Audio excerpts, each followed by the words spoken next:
Welcome to our channel. We're known as the couple that has been living the FIRE lifestyle for over 3 decades. In this video, we're going to talk about 7 ways to make yourself depression proof. There's quite a bit of history on depressions, and the biggest one was, of course, the one that most people know about is 1929. It lasted 10 years. It was global. A lot of other countries also suffered, some of them worse than the United States. The thing about that depression is that a lot of times people say that the Great Depression caused the stock market crash, but actually the stock market crashed and then the Great Recession played out. So other things happened after the stock market crash, and they all seem to kind of balloon and just kind of do a domino effect, which is something that, you know, is a concern with today, that domino effect. In a recession, though, real estate also takes a big hit. If there's a large amounts of people not working, they can't pay the rent.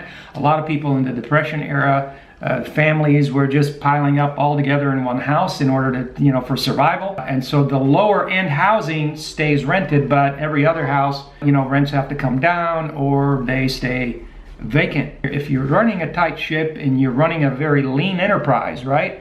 Now, that's the key there, because a lot of businesses aren't really lean, as I've talked about in other videos. You know, lots of businesses are in debt. Debt's a killer. All you can do is manage debt. Debt is like risk. It is risk, and all you can do with risk is manage it and try to minimize it. But it's, as long as you're engaging in risk taking, such as what debt is, there always is that risk there. You're not eliminating, in other words, the risk, in other words. So there was the stock market crash, and then the domino effect was the bank runs.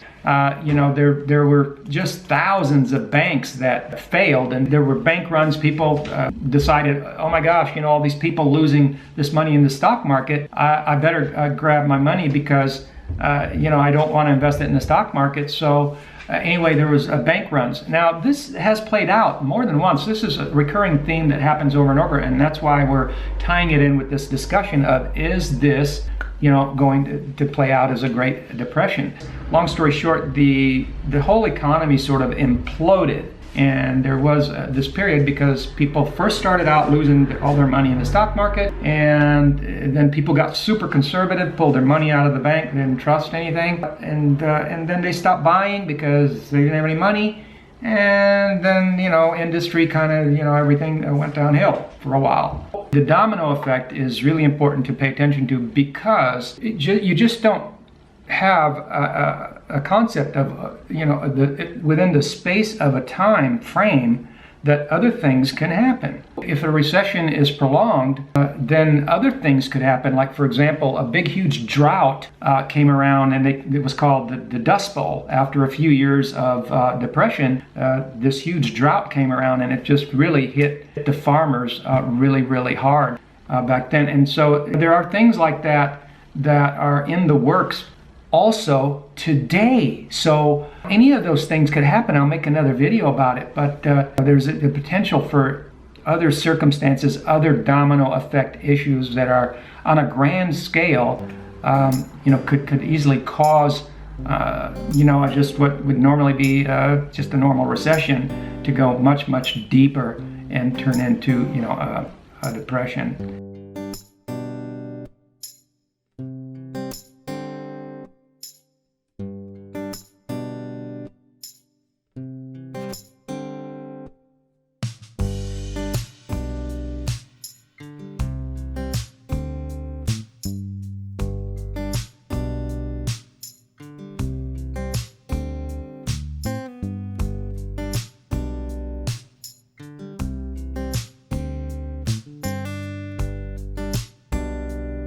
The thing that is not also talked about a lot is you see a lot of these pictures of soup lines, because people in the cities, you know, you're dependent on one source for your income, and, you know, when unemployment's 25% and you get laid off, nobody could find a job. So that's when the government swooped in as a savior, you know, FDR, and came in, and to a lot of people he was a savior.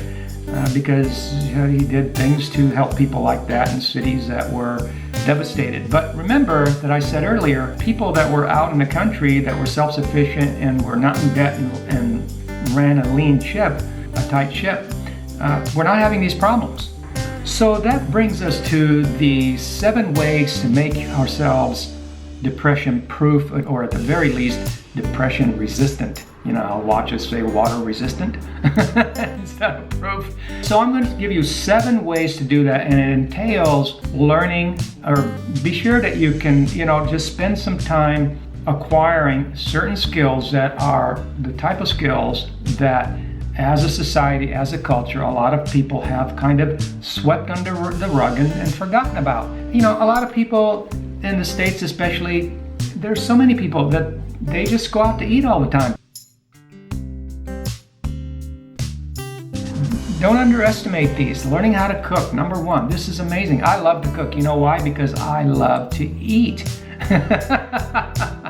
The second thing is how to store food and produce food, like gardening, and how to store it. Storing food, producing food, and along with that goes also producing your own seeds. A lot of people can't even buy their own seeds. They're being told, no, you can't buy these seeds, and you can start slowly and do a little bit at a time. And by the way, I'm not just giving you this list out of nowhere. These are all things that we practiced and did, throughout our lives. We still do, because it's part of the FIRE lifestyle to have that self-sufficiency and do-it-yourself aspect, which the American culture has turned their back on. But that's a different subject. Let's keep moving. How to sew for mending and repairing things. I've done things years ago in the States, like repair a couch, clean a rug, just being able to maintain things, fix them, glue them back together, paint them, make them look brand new. That's a skill that gets better and better as you keep practicing it and you keep doing it. It's amazing what you can accomplish if you just do it. On the fixing thing, number 4, how to fix cars. And I'm not talking about, doing an engine rebuild here. I'm just talking about, hey, understand what keeps that car starting every morning, so you don't wake up and it doesn't start. It's simple, like battery cables and batteries and, alternators. How to fix houses, I'm not talking about building whole houses yourself, unless you want to. But simple maintenance things like, how to paint houses, how to keep the trim in good shape, how to, put some small tile jobs and things like that. I did jobs like that to my house and made my house absolutely amazing with totally beautiful new Mediterranean kitchen counters and a totally redone bathroom that was just amazing. And it cost me a cent.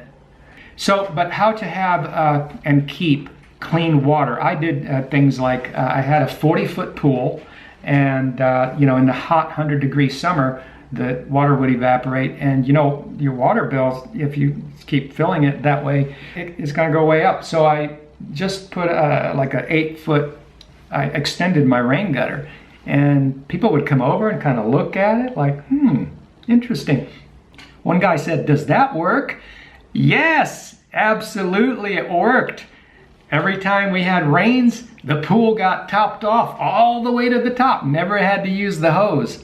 Then I'd take a pump the water into barrels, because the chlorine was diminished because the rainwater was added to the pool.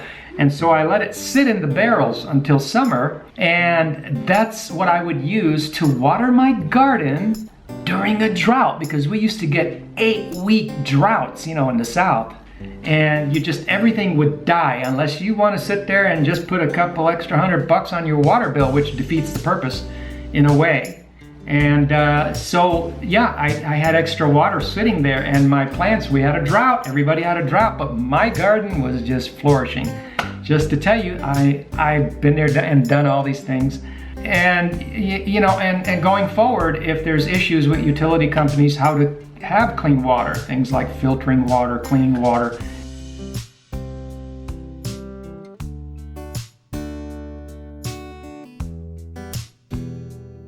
And Here's a really good skill, something else to think about. You don't see a lot of these, you see all over the place, but learn to make something out of nothing and then barter. Having an attitude of making something out of nothing and couple that with barter. Let me tell you a brief example. Reading some stories about the Great Depression, people had no money. But you had, for example, this person that worked on a farm. A long story short, he had access to lots of food. He had lots of different food varieties that they grew, vegetables, chickens, eggs, meat, and then, but they didn't have money for clothes. Back then, clothes were not mass produced, and so they were expensive. A lot of developing countries are like that. And so the clothing is produced locally and it's expensive. So this family had lots of food, but they didn't have money for clothing. And then there's a story of a woman that was extremely resourceful, separate woman, in knowing how to go to fabric manufacturers and get remnants for nothing. And so because she was resourceful in that way, she had lots of clothes for her family. So she had an abundance of clothes. So this first family had an abundance of food, but no clothes. The second family had an abundance of clothes, but maybe not as much food. So that's where the barter comes in. These two should get together and say, hey, how about some food for some clothes? Bingo! And yes, I engaged in barter during a time in the United States and North America when most people just don't give any thoughts whatsoever to barter. It's something that people hear and just kind of let it just roll off, and it's something survivalists and gloom and doomers do. But no, I was doing barter every single month. Barter here, barter there. And there's really good reasons to do it, and especially to achieve your fire lifestyle sooner and better, which is what we like to say on this channel. So those are the 7 things. I hope you enjoyed it. Do write them down, take them to heart.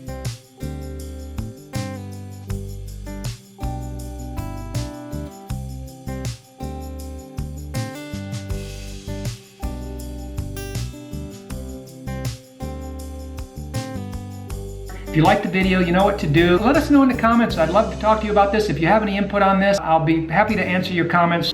All right, so thanks for coming to our channel, and I hope you enjoyed the video, and have a nice day.